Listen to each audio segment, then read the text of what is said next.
Good afternoon. I'm Keenan McBride of Success Strategy Training and Development. And I just wanted to speak a few minutes this afternoon concerning a topic that is pretty dear to me, and that is leadership. In particular, leadership within organizations.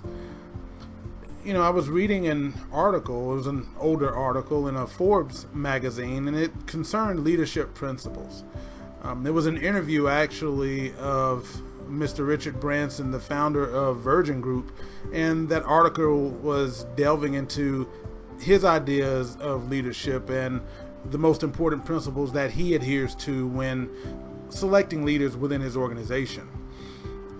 The interviewer was a man by the name of Dan Schwabel.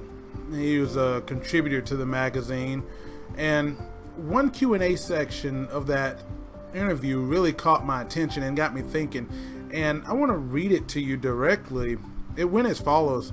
Mr. Schwabel asked, "What is your process for selecting leaders at Virgin? What qualities do you look for in new leaders, and what qualities are your biggest turnoffs?" Now, Mr. Branson's answer was, "I'm quite involved in hiring for leadership, and I look to hire my weaknesses. Personality before CV or resume. A person who has multiple degrees in your field isn't always better than someone with broad experience and a wonderful personality. I like to take chances on people, and whenever possible, promote from within. It sends a great message to everyone in the company when someone demonstrates a passion for the job and leadership skills at every step along the way and is rewarded with a leadership role." Now that got me thinking about the message that organizations send to their populace as a whole. Leaders are responsible every day for sending a message. It can be a good message or a bad message, but it all depends on leader behaviors. When we as leaders are looking for someone to fill a role, what criteria do we use to determine whether that will be a successful addition or whether an individual will not be? Do we only look for others like us? Or are we brave enough to recognize and hire our weaknesses, like Mr. Branson mentioned, to benefit the overall strength of the company? If we hire like for like, are we perhaps denying our organization a good potential leader, and at the same time missing a great opportunity to send a wonderful message to the rest of the workforce? The message that we could send would echo the statements that Mr. Branson mentioned at the outset of our discussion. In particular, the part where he stated it sends a great message to everyone in the company when someone demonstrates a passion for the job and leadership skills at every step along the way and is rewarded with a leadership role. It lets them know, I can grow. Now, what that would do to the whole of an organization, it would show our companies that, hey, if I work hard, if I demonstrate good responsibility, if I show good proficiency in my position and dedicate myself to learning, I do have a chance to be considered for promotions. I can grow after all. Now, this also flows quite well with any message from leadership that states that leaders at our organization should come from within our organization. I've heard that at many places that I've either consulted with or have talked to, that they want their leaders to come from within. Well, leadership has to make that decision and stick to it. And like plants under cultivation, if we don't fertilize, water, and feed the plants, well, what happens? Well, of course, the plants will starve. The same applies to people within our organization.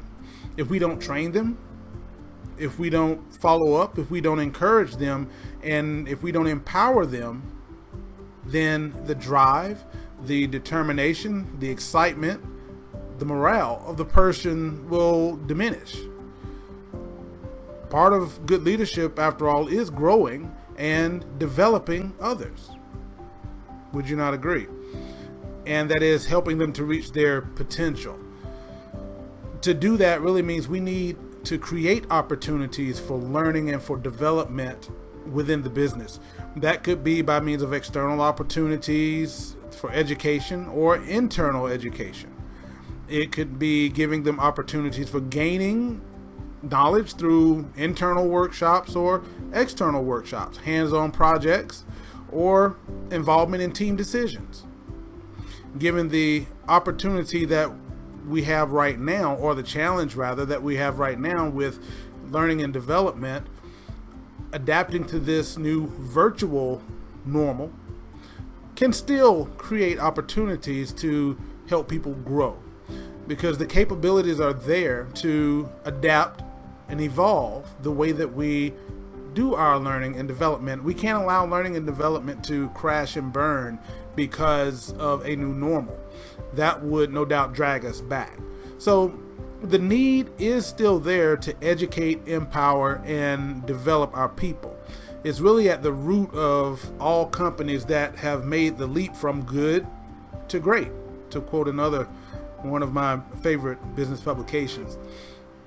Now, when he was asked about how he came up with Virgin's values, vision, and mission, in that article, Mr. Branson remarked, he said, "The Virgin values have and will always be the same: to change the game and challenge the status quo by providing a product or service of great use." Interesting. So the leadership challenge really is to change the game, to look at things from a new perspective. I've read and compared a few recognized world-class learning and development organizations within companies, and I've been able to reason that many of them probably started with the same old school mentality, but a lot of them decided to put emphasis and dedication behind learning for better performance, and they made that part of their DNA. So if you're a company that is struggling with growing leaders from within, you have to ask yourself, well, why not us? Yes, continue growing from within wherever possible. Put things in place to help your high performers continue to grow and to stay with you, and not to become high performers with you and then be able to cash in elsewhere and be higher performers for someone else. Send that positive message to your workforce. You can meet the challenge and change the game.